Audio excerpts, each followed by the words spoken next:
Qatar has released 8 Navy veterans who were sentenced to death on alleged espionage charges. 7 of them have already returned to India. New Delhi's diplomatic intervention led to the commutation of the capital punishment to an extended prison term earlier. The veterans, including Captains Navtej Gill and Saurabh Vashisht, Commanders Purnendu Tiwari, Amit Nagpal, S.K. Gupta, B.K. Verma, Sugunakar Pakala and Sailor Rajesh, were detained in August 2022 on undisclosed charges. Arzu Se joins us for more details on this story. Arzu, this news, of course, coming as relief for the families of these veterans, but also for scores of countrymen who were praying for their release. Well, Uday, yes, this is the major diplomatic win for the country, and also appreciating the decision. The Amir of Qatar, the MEA stated that all the 8 jailed Navy veterans have been released and 7 of 8 returned to India.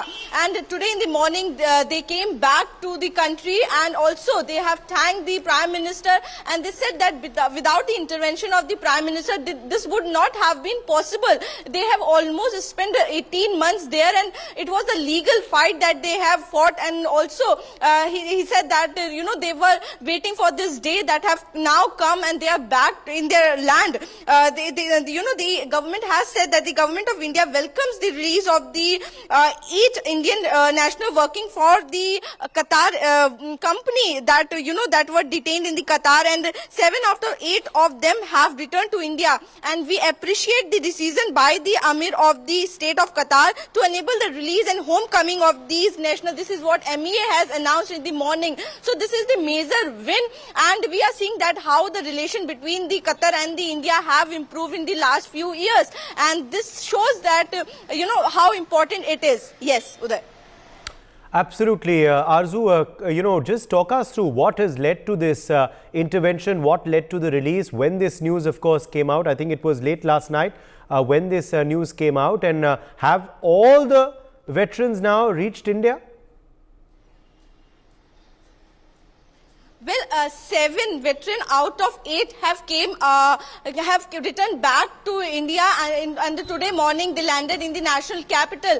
And when they returned to the India, they have raised the slogan of Bharat Mata Ki Jai, because this is the day that all the 8 veterans of the former Navy officer were waiting for this day to come back to their country and to meet their family members, to be with them.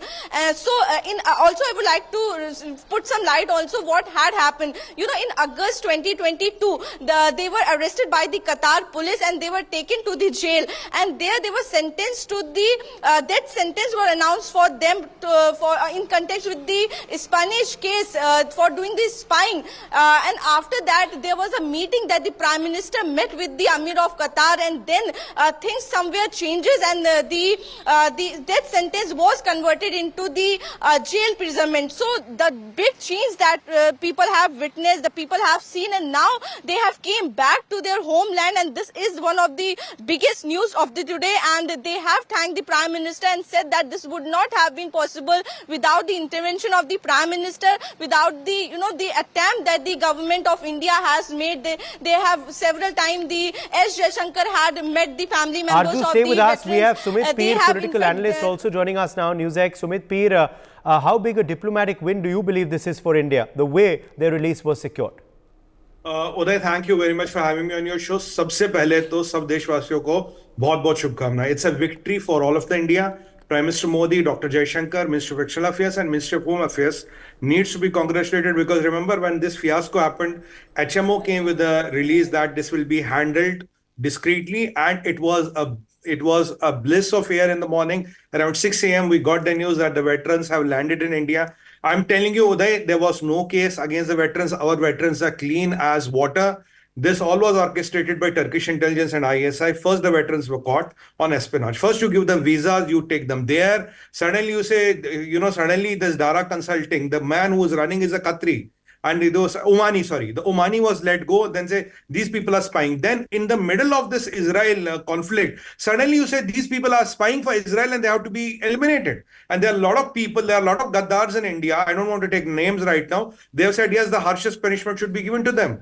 This elimination, this spying for Israel and all is all a facade, is a canard which was won. They were never involved in anything. They were never given proper legal access, and they were put in solitary confinement. After this, when it was almost decided, and remember, Uday, they told us on a Thursday evening. Usually the executions happen in Qatar by firing squad, and they are done on a Friday. So MEA, PMO, HMO, they all got into action, and what is conceived to be impossible was done. Why Israel angle was used? Because in the Islamic world, when you say Yehudu ki jasusi, nobody will ask you a question. If you execute somebody is spying for Jews, no questions asked. That is why there was complete silence in the Islamic world. Pakistan was very happy. Turkey was very happy. And there are some Islamic countries which were very happy. And people here were saying, oh, look what Modi has done.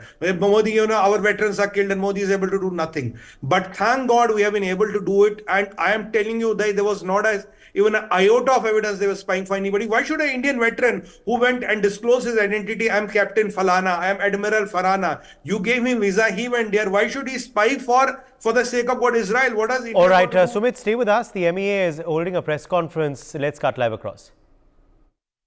Reception at the presidential palace. The two leaders will sit down for bilateral meeting, whereafter there would be exchange of agreements and understandings after the discussions between the two leaders. This will be the fifth meeting of the two leaders in the last 8 months. Gives you a sense of intensity of high-level political exchanges between India and the UAE. Their most recent meeting was in January this year on the sidelines of vibrant Gujarat Summit. On 13th itself, Prime Minister will be addressing a community event, Alhan Modi, in Abu Dhabi, to further strengthen our deep connect with our diaspora family in the UAE. As you know, there is roughly 3.5 million strong Indian community in the UAE. On 14th, on the invitation of His Highness Sheikh Mohammed bin Rashid Al Maktoum, Vice President, Prime Minister and Defence Minister of UAE and ruler of Dubai, Prime Minister will be participating in the World Government Summit 2024 as a guest of honor and deliver a special keynote address on the closing day of the summit.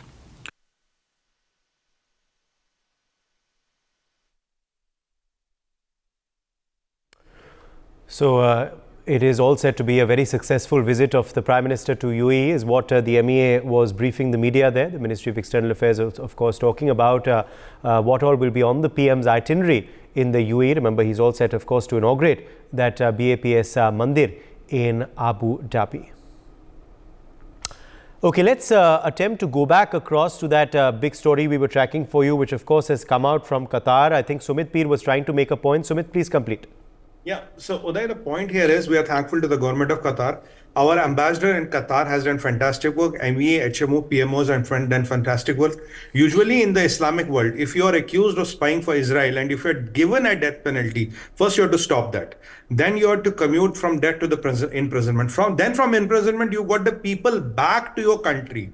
It is impossible. It is never seen. Pakistanis are unhappy, ISI is unhappy, and the Turkish intelligence will be very unhappy with this. But I think our friends in UAE, our friends in Saudi, and all played a very positive role. And the point I want to reiterate on national TV, our veterans went with their complete naam, pata and identity. They had nothing to do with espionage, and for the sake of God, none of them works for Mossad. Indians don't spy for Mossad. Mossad has a good enough apparatus to do what it has to do in the Middle East. So these all allegations were built. They were trying to put Modi government in a very bad shape, trying to build a diplomatic fiasco, trying to brew a storm for the Modi government so that Prime Minister Modi will look weak. Then they will say, "Bhai, 56 inch ki chhati kahan gayi? You're not able to protect the veterans. You're not able to protect the Indians. How come Qatar is doing this?" Then after Nupur Sharma's fiasco, this is another fiasco which Qatar is doing. So all this canard was built to diminish the government, to demonize Prime Minister Modi and to put him in a bad light. What has happened is simply outstanding. When I looked at the news at 6 a.m., I could not believe my eyes that this is true. I was very happy to know when they landed India. MEA declared when they landed India, and it was a relief of good air. It was such a good thing on a Monday morning कि भाई हमारे लोग हैं, they are our people, and they are innocent people. They have nothing to do with espionage. They went there with a complete paper and all. So it's a great win for government of India. for the Modi government, and it's an answer to those people who had, wished us bad, and answer to those intelligence agencies who tried to build this canard. And it canard was also built that they wanted to put pressure on Prime Minister Modi, please have a bilateral with Nawaz Sharif before the elections, so that the stature of Nawaz Sharif will be elevated. You'll say Nawaz and Modi are good friends, the trade will start, but on 370, we'll maintain the position. So Prime Minister Modi did not succumb to any pressure. There were so many pressure points created, but the Indian diplomacy, HMO, MEA, PMO, that did the magic. And Prime Minister Modi's relation with the Amir, with the personal relation, matters. And Uday, if I can be direct, India is a superpower in making, and the people anywhere have to recognize this. These small childish games on the behest of Turkey or ISI and all cannot be played with India, and India is not going to give up. It's a message loud and clear. अगर आज किसी के घर में मातम होगा, वो पाकिस्तानियों के होगा और वो टर्की में होगा. These two people will be really sulking and cribbing and crying, which is okay. But I'm very happy our brothers are back because they are innocent souls today. All right, let me take that across to Joyita Basu, editor of the Sunday Guardian. Joyita, obviously this didn't happen overnight. A lot of effort went into it, but finally, a victory has been secured. Just talk us through how big a relief this is for our countrymen, how big a relief this is for the families of these veterans, and how you believe this win was secured, Joyita. Well, actually, if you ask me, this has been going on, I think, since August 2022 for over 1.5 years. It has been an ordeal for the family, as they have been talking to the press. They have talked to even Sunday Guardian. And some of them, they were actually stationed there. Many of them were sitting there hoping to get up, ensuring these people would be released. The MEA really worked hard on this, and finally, ultimately, what happened, the Prime Minister's personal intervention was needed. If you remember, he had met during one of his last meetings with the Emir of Qatar. He had written, we have talked about the security of Indians, among other things also. And that was what Prime Minister has tweeted. So that was actually a signal that, the topic of these 8 Indians who are imprisoned in Qatar, that was raised.